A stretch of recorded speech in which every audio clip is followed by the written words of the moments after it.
Kwa muktadha huo, kuhusu hali ya siasa nchini Tanzania, ni makosa gani ambayo Chadema inakubali kwamba imewahi kufanya katika siasa za Tanzania? Tumefanya makosa kadhaa ya kufanya maamuzi, lakini mimi makosa nayoona ambayo ni makubwa ambayo tumewahi kufanya, la kwanza ni mwaka juzi baada ya mwenyekiti wetu kukamatwa, mwenyekiti Freeman Mbowe, na kupewa kesi ya ugaidi. Baada ya kutoka tulikwenda Ikulu tukafanya mazungumzo na Rais Samia. Hapo nazungumzia mwenyekiti mstaafu. Mwenyekiti mstaafu Mbowe. Naam. Tukafanya mazungumzo na rais wa wakati huo Samia Suluhu Hassan, na baadaye kaundwa timu za mazungumzo ya watu 5 kutoka CCM na watu 5 kutoka Chadema, na tukafanya mazungumzo, wakatuzungumzisha kwa mwaka mzima. Nafikiri ni kati ya makosa makubwa ambayo tumewahi kufanya, kwa sababu tuliwaamini watu ambao hawapaswi kuaminiwa. Kwa maoni yangu, hilo ni kosa kubwa sana tulifanya kama chama, kuamini watu ambao kwa kweli hawakuwa na nia, hawakuwa na dhamira, na ni watu ambao walijua wanaturagai tangia mwanzo. Na makosa hayo ndio maana kwa sasa tunasema hakuna mazungumzo yanaweza kufanyika baina yetu na wao bila kuwa na msuruhishi ambaye ataleta pande mbili pamoja, kwa sababu huwezi kuamini watu wasioaminika. Kosa la pili ni wakati wa mchakato wa katiba, wakati wa Rais Kikwete akiwa madarakani. Chadema ilipeleka maoni kwamba bunge la katiba liko na wabunge wengi wa CCM. Kwa hiyo kwa vyovyote vile lile bunge lingekuwa dominated na CCM na lisingewapatia Watanzania katiba waliokuwa wanahitaji. Na kutokana na hiyo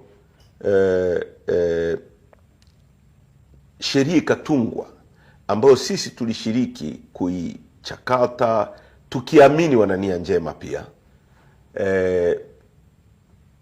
Likaje kundi la watu lilikuwa naitwa 201, lakini Kikwete rais aliyekuwepo wakati ule akamisuze tena power tulizo press kwake kwenye lile kundi la 201 ambalo lengo lake lilikuwa lilete watu neutral waje kumitigate, yani waje kupunguza idadi ya maamuzi ya watu wa CCM waliokuwa bungeni kwa wingi. Akatumia hiyo nafasi kuleta wana CCM kupitia NGO, kupitia makanisa. Ukiwaangalia watu waliokuja kama bwana mmoja anaitwa Askofu Mwagachi na wengine wote, ukifuatilia background zao waliteuliwa kama watu neutral, lakini kumbe ni wanachama wa Chama cha Mapinduzi. Kwa hiyo NGO zilipeleka wanachama wa Chama cha Mapinduzi. Unakumbuka hata Humphrey Polepole alienda, wakina Makonda huyu, wakina nani walienda, lakini wakaenda kumbe ni wana CCM, wakaenda kuongeza idadi kubwa zaidi ya wana CCM, na mwisho wa siku mchakato ule wa katiba ukavurugika. Kwa hiyo mimi nafikiri pia kosa la kuwaamini watu wasioaminika, haya kwangu ndio makosa mawili makubwa ambayo Chadema tumewahi kufanya, kuamini watu wasioaminika na wasio na nia njema. Unasema kuamini watu wasioaminika. Chadema nyie mnaaminika? Tunaaminika ndio. Kwa sababu tukisema jambo tunalisimamia mpaka mwisho. Tukiahidi jambo mbele ya umma, jambo lenye masilahi na nchi yetu, ni jambo ambalo tuko tayari kulisimamia bila kujali gharama zitakazotukuta. Na ndio maana viongozi wetu wamekutana na misukosuko mikubwa sana kwenye nchi hii katika kuhakikisha wanasimamia kile wanachokiamini. Ni viongozi wa Chadema ambao kwa maelfu wamepotezwa, wakina Deus Dedit Soka, wakina Kipanya, wakina Ben Sanane na mamia ya wengine. Ni viongozi wa Chadema akiwemo mwenyekiti wetu wa sasa wamepigwa risasi mchana kweupe mwaka 2017 bungeni kwa sababu ya kusimamia wanachokiaminika. Ni viongozi wa Chadema ambao wanafungwa hivi tunavyozungumza. Kuna wanachama na viongozi wetu 69 wako magereza za nchi hii kwa kesi za uongo za ugaidi. Ni viongozi wa Chadema ambao mwenyekiti wetu amefunguliwa kesi ya ugaidi na akakaa gerezani kwa miezi 8, mwenyekiti Mbowe, kwa sababu tunaaminika na tunaweza kusimamia yale tunayoyaamini, ambayo ni maslahi makubwa ya taifa letu. Kwa maana kwa mwenyekiti wenu kuwa ndani, kuwa gerezani, Yes. Mnaiomba serikali mwachie? Ukisema tunaiomba serikali, nafikiri unaleta sio sahihi. Tunaitaka serikali mwachie kwa sababu Watanzania wanajua ukweli huu. Hata wewe unaujua. Ukilala tu ukajitafakari vizuri, na wana CCM wanajua kwamba kwanza Lissu sio mhaini. Ni kesi ya uongo ya kutengeneza. Na hakuna uhaini wa mtu mmoja duniani hapa. Cha pili ni kesi ya kisiasa tu ambayo mtu amemweka kiongozi wa upinzani ambaye anapaswa kushindana naye ndani ili ajitafutie ahueni ya kisiasa. Kwa hiyo wamekaa naye kwa muda mrefu, tunawataka wamwachie kwa sababu sio sisi tu tunaosema hivyo. Zimesema jumuiya za kimataifa, Commonwealth imetoa siku 30. Na sio sisi tu, Umoja wa Ulaya, Umoja wa Mataifa, EU, African Union. Ukisema Commonwealth na wengine watasema hao ni wazungu.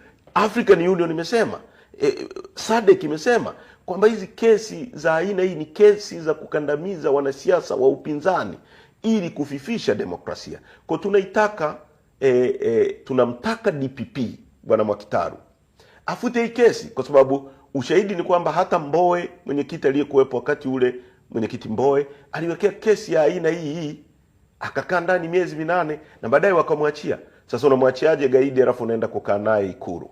Kwa hizi ni kesi za kisiasa za uongo, na ndio maana tunamtaka DPP afute hii kesi, au yule aliyemwagiza DPP kumbambikizia kesi mwenyekiti wetu amwagize ifute hii kesi ili mwenyekiti arudi barabarani kutekeleza majukumu yake. Huo ndio wito wetu kama chama, ndio wito wa viongozi wa dini, ndio wito wa Watanzania wote.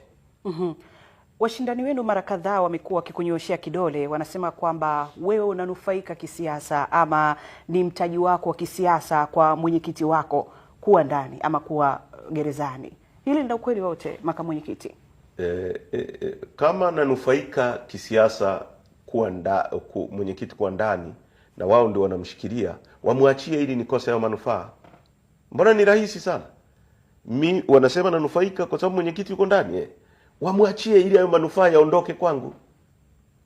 Kwa sababu mimi sio naishikilia funguo za gereza. Mimi sio niliyefungua kesi. Mimi siye niliyemkamata mwenyekiti kule Njombe tarehe 9 mwezi wa 4, kule Kusini Songea. Sio mimi niliyemkamata pale. Sio mimi nayeleta mawakili wa serikali. Sio mimi nayemwamuru DPP.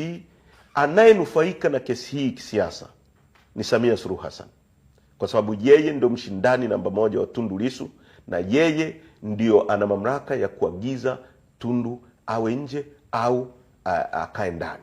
Kwa hiyo yeye ndio ananufaika na kesi hizi na serikali ya CCM. Na tafsiri iliyokuwepo ni kwamba Chadema ni chama cha vurugu, watu wanavyoelezea, ukisikia baadhi ya washindani wenu.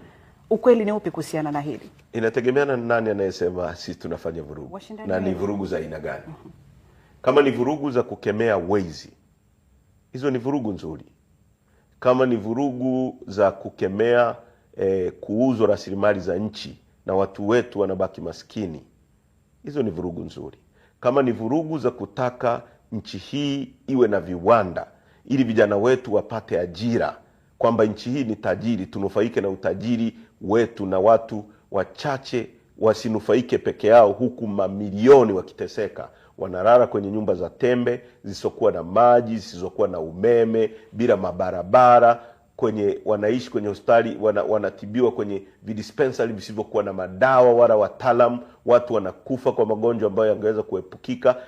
Kama kutaka watu wetu wapewe hizo huduma na wanufaike nazo kwa sababu sisi ni nchi tajiri, kama hizo ni vurugu, basi hizo ni vurugu nzuri ambazo tunaziembrace. Kwa sababu ngoja nikwambie kitu kimoja, Farhia. Iko hivi, hata shetani unapokemea, kwa wale waumini wa dini ya Kikristo watakwambia, wachungaji wanapokemea mapepo yanasema hawa wanatufanyia vurugu. Kwa sababu mapepo yale yanataka yaendelee kumkandamiza binadamu. Sasa wanapokemea mapepo kwa jina la Mungu, mapepo yanasema wanafanyiwa vurugu. Kwa sisi kama tunakemea wezi, tunasema mmeuza bandari zetu kwa Waarabu kwa jinsi ambavyo haikustahili. Tuna uwezo wa kuendesha hizi bandari. Sisi ni watu milioni 60. Dubai ina watu milioni 3. Hiyo Dubai mwaka 70 ilikuwa na watu, mwaka 61 tunapopata uhuru ilikuwa na watu 70,000. Sisi tulikuwa milioni 8. Leo tuko watu milioni 65. Hatuwezi kuendesha bandari, tunawapa Waarabu ambao ni milioni 3 watuendeshee. Maji yetu, kila kitu chetu. Mitambo hii mingi ilinunuliwa kipindi cha Magufuli, ni mitambo mipya. Kwa hiyo ilikuwa ni kuinstall hiyo mitambo, kutengeneza barabara zetu ziwe na kiwango. Tunazungukwa na nchi 6 landlocked. Tunazungukwa na Kongo, inategemea mzigo wake upite hapa. Tunazungukwa na Zambia, tunazungukwa na Malawi, tunazungukwa na Uganda, Rwanda, Burundi. Hizo nchi zote zinategemea mzigo wake upite hapa. Ni kuboresha miundombinu na kuboresha miundombinu ya bandari, kuondoa urasimu bandarini, kuondoa wizi, kutengeneza mazingira ambayo yanaweza kusababisha bandari zetu zikatumika kuingiza utajiri. Kumbuka Kagame aliyekusema akipewa bandari ya Dar es Salaam ana uwezo wa kuendesha nchi zote za Afrika Mashariki na Kati kwa sababu ya utajiri ulioko pale. Sasa tukisema kwamba hii bandari tuna uwezo wa kuiendesha, umechukua umemkabidhi Mwarabu, ukaita hayo ni vurugu, basi hiyo ni vurugu nzuri. Tukisema kwa nini nchi hii tunachukua fedha tunakimbiza mwenge, mabilioni ya fedha, wakati vijana wanaoishi Geita, wanaoishi Tarime, maeneo ya madini, wanahitaji uwape mtaji, wachimbe dhahabu pale, wauze, wajenge majumba. Ukijenga nyumba utamwajiri mwenzako. Mimi Heche nikiwa najenga nyumba, kama wewe Farahia ni fundi, nitakupa kazi hiyo, utapata fedha. Wewe utanunua mboga kwa mama anayeuza mboga, yule mama atamwagiza bodaboda amletee mboga, bodaboda atanunua mafuta kwenye kituo cha mafuta, yule mwenye kituo cha mafuta atamwajiri mlinzi, mlinzi atanunua kitanda kwa mtu mwingine. Fedha itazunguka miongoni mwa Watanzania.